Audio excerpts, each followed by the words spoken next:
And now, here's your host, Archie Campbell. He has few peers when it comes to picking a guitar or writing a song. He's a member of the Country Music Hall of Fame, and we'll be right back to meet him after this brief message.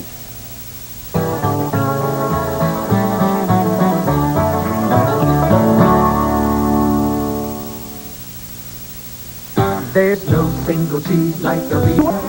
The fact that Merle Travis was born in Muhlenberg County, Kentucky, was to play an important role in his later show business success. His understanding of the life of a coal miner enabled him to write songs like 16 Ton, Dark as a Dungeon, and 9-Pound Hammer. He developed his own incredible guitar style by listening to neighbors like Mose Rager and Ike Everly. And his proximity to several Midwestern cities gave him his start on country radio. After performing on radio stations in Evansville and Cincinnati, where Merle established somewhat of a reputation in country music, he served in the Marine Corps during World War II. When he returned to the United States, he went to California, where he was to do most of his songwriting and recording.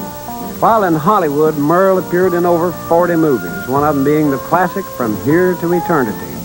A pioneer in the field of electric guitars, Merle is said to have been the first person to perform on stage at a show with a solid body guitar. In 1977, he was elected to the Country Music Hall of Fame. With us today is Country Music Hall of Fame member Merle Travis. Oh, Merle, sitting there with a big grin. Merle, you're a man of many talents. You play the guitar, you write songs, you're a cartoonist, you're an actor. Which of these do you consider is your greatest accomplishment? I've always tried to figure out which I was the worst at. and I'm pretty bad at all of them. No, yeah, bad. You were born in Kentucky. Yeah, up in coal not far from here, but between here and Bowling Green. Let's see, if I'm in Milwaukee and somebody says, Travis, where was you born? I say, in Kentucky. They say, what part? I say, well, halfway between Nashville and Louisville and Paducah and Bowling Green. Make an X and there's Ebenezer. Ebenezer? Yeah. Is that where you were born, Ebenezer? Yeah. Did you listen to country music when you were growing up? Sure. Yeah, I did. My dad was a 5-string banjo figure. Not professional. He was first a tobacco farmer, and then my brother left home, got a job in the coal mines, and wrote home.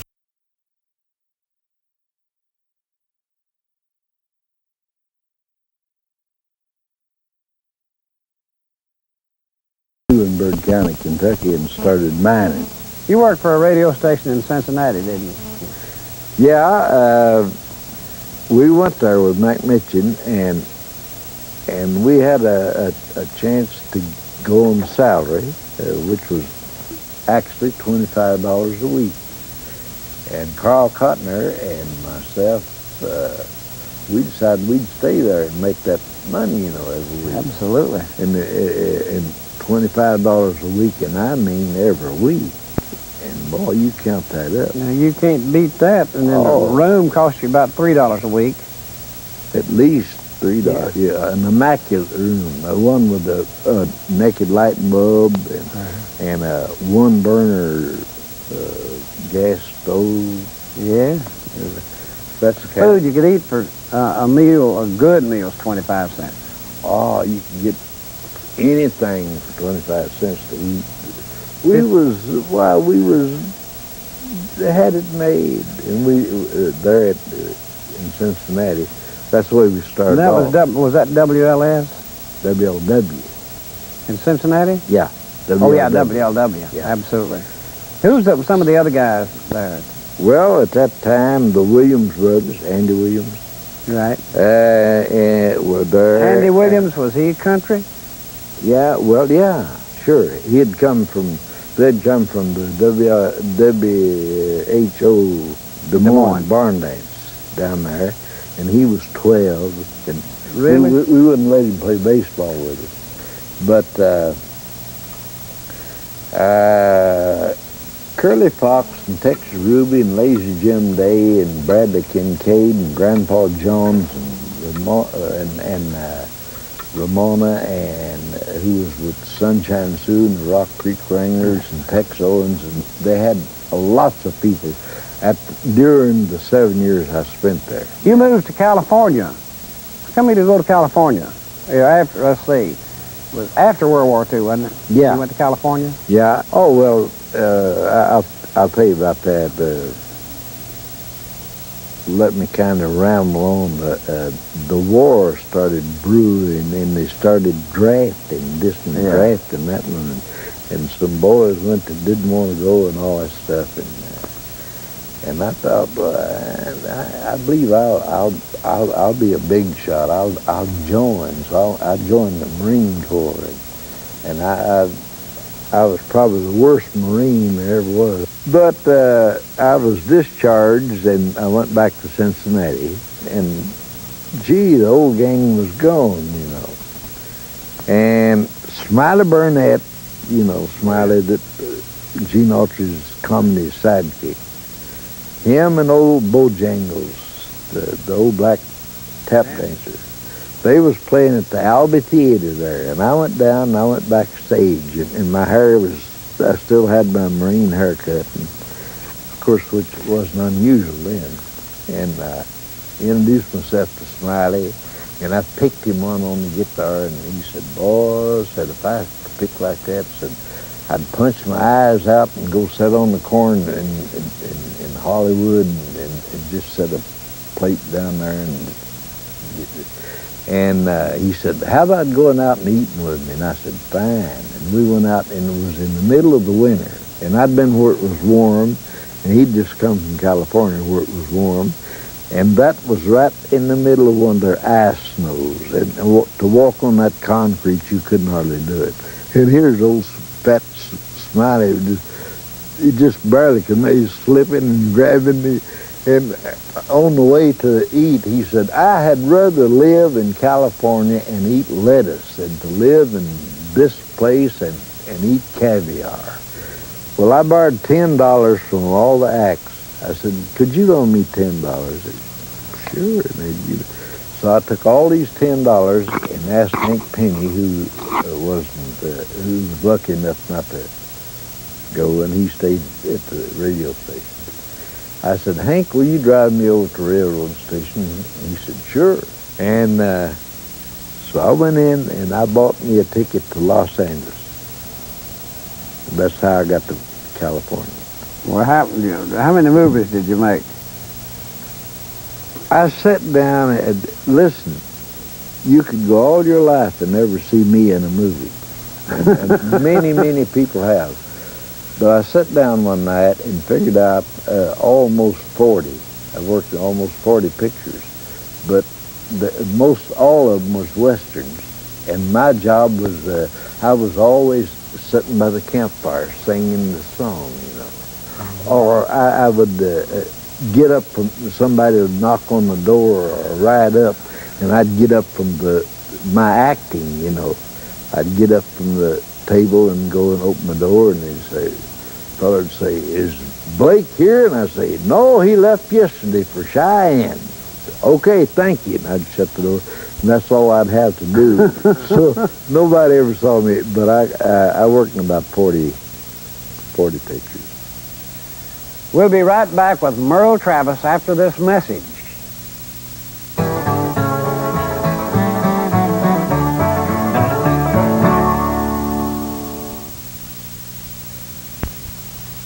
So Dad blame many songs. Where did you get the idea of the song Dark as a Dungeon? I got the idea from my brother. It was the greatest comedy song that was ever written. Cliffy Stone came to me and said, we need an album by you. And I said, what sort of album? He said, a folk song album. That's when folk songs was all the go, you know. And I said, folk songs? No. I said, Bradley Kincaid and Burl Ives has sung all the folk songs I ever heard. And he said, well, make up some. I said, you you don't write folk songs any more than you'd sit down and whittle out an antique. You know, you just don't do it. He said, well, make up some that sound like folk song. I said, okay, I'll do it. So I had a date with a girl which was about 30 miles from Hollywood at Redondo Beach.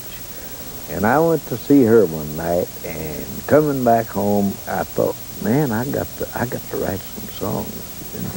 And somehow or another, the word dark come in. Of course, I had plenty of light with my motorcycle, and there was street lights. And I thought, dark is a dungeon. Somehow or another, the word dark is a dungeon come into my mind. And I pulled over, and I got my saddlebag and found a little envelope or something, and I sat down and I said, folk song, come on ye, like the Irish song, so, come on ye young fellas, so to make it sound old-timey, you know. So young and so fine, seek not your fortune in the dark, dreary mind. It'll form as a habit and seep in your soul till the stream of your blood is as black as a coal. Dark is a dungeon and damp as a dew, where danger is double and the pleasures are few. The rain never falls and the sun never shines. It's dark as a dungeon way down the mind. I said, boy, that'd sound like a folk song. That Tennessee Ernie had one enormous hit. As a matter of fact, I think that's the one that kicked him off on his career to become so famous, was when you wrote 16 Tons. I'll tell you how 16 Tons got its title.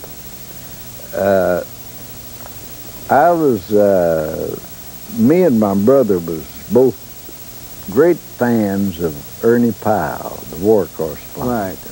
And we'd write to each other constantly, you know, and mention things usually that he'd said in his column. He was very clever, and we both loved him. And one day the great big headline, Ernie Powell killed. And the next letter I got from my brother, you know, who had quit working at the mines and had also went to the city and got a job in a factory, said, you know, it's a damn shame to kill a man like Ernie Powell in a war like this. Said it's just like the coal mines. Said you load 16 tons, breaking your back, and what do you get? All I can say is you get another day older and deeper in debt. And said, you know, it come from that. There's one song I've been given credit for writing songs, and I didn't write the song. I wrote 2 verses to it, and that's 9-Pound Hammer. I wrote the verse, it's a long way to Harlan, it's a long way to Hazard, merely because that alliteration, you know, Harlan Hazard. You did some movies. How did you get the part in From Here to Eternity? I didn't have much of a part in that, and since they've cut it down for TV, why, if you sneeze, you miss my part. But in the original picture, I had quite a bit. I played the part of Sal Anderson, the guy with the guitar. Yeah.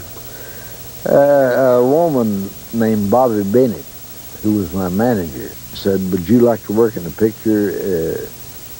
I said, oh, sitting around the campfire again. She said, no, ain't no campfires. This is an army picture called From Here to Eternity. She said, you play the part of the guy that sings and plays the guitar. And I said, yeah, I'll work it. And she said, well, then you go down tomorrow and see Mr. Cohen, and he's the man that owned Columbia Studios. And I went down there with Fred Zinnemann, who directed High Noon and worlds of other pictures. He also directed Here to Eternity. And I went in with him, and Mr. Cohen was leaned back in a chair, and the man was shaving. And he said, said, Fred, do you want this boy? He talked with the accent.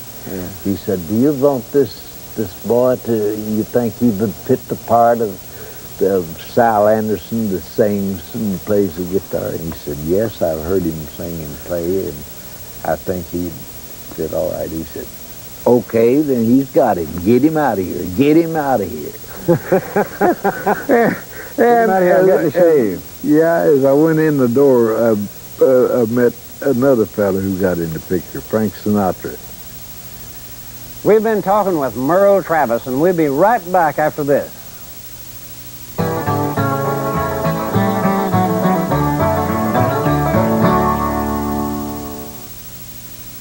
Incidentally, how many halls of fame are you in? You don't want to brag on yourself. I'm in the Country Music Hall of Fame. Right, I know that. I'm in the Gibson Guitar Hall of Fame. Right. And I'm in the Songwriters Hall of Fame. Songwriters Hall of Fame. And I'm in the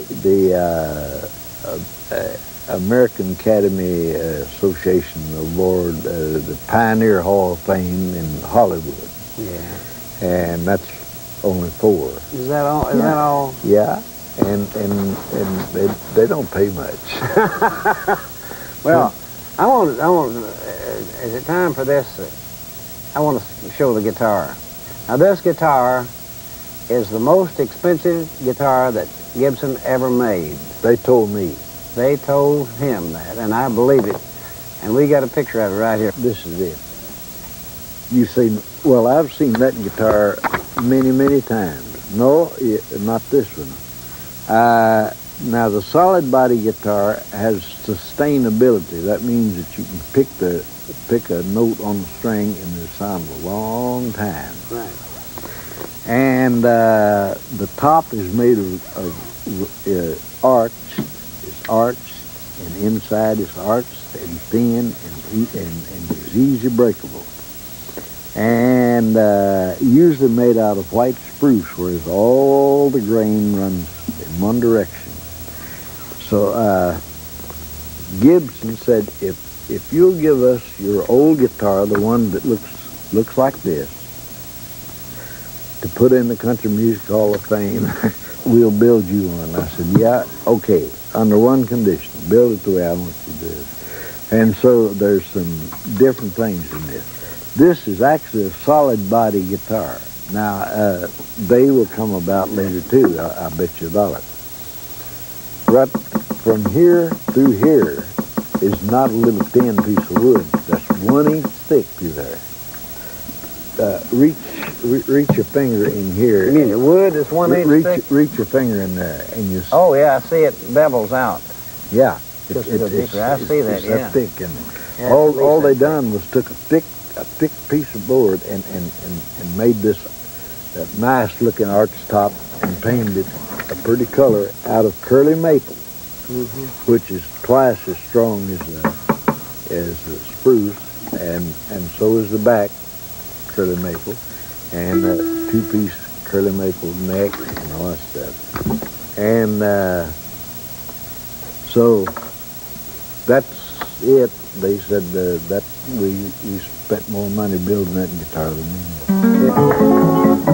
Now the ugliest fellow that I ever seen was long lost John from Bowling Green. No hat on his head, no shoes on his feet, begging women for his bread and meat. Now one woman said, Johnny, what can you eat? 49 biscuits and a ham of meat, and he was long gone. He was long gone. He was long, long gone from Bowling Green. Well, he was long gone. He was long gone. He was long, long gone from Bowling Green.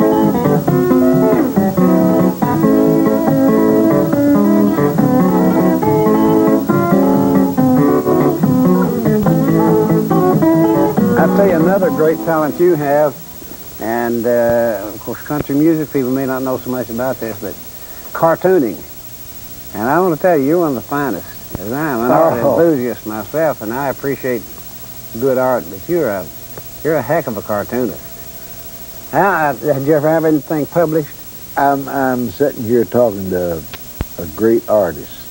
Oh. And you are. You're fantastic. I've seen your work. Well, a cartoonist is a comical artist. The pictures I try to draw are funny, but my first heroes actually were the people who drew the funny pictures. I look like We've been talking with Merle Travis. Join us again for Yesteryear in Nashville.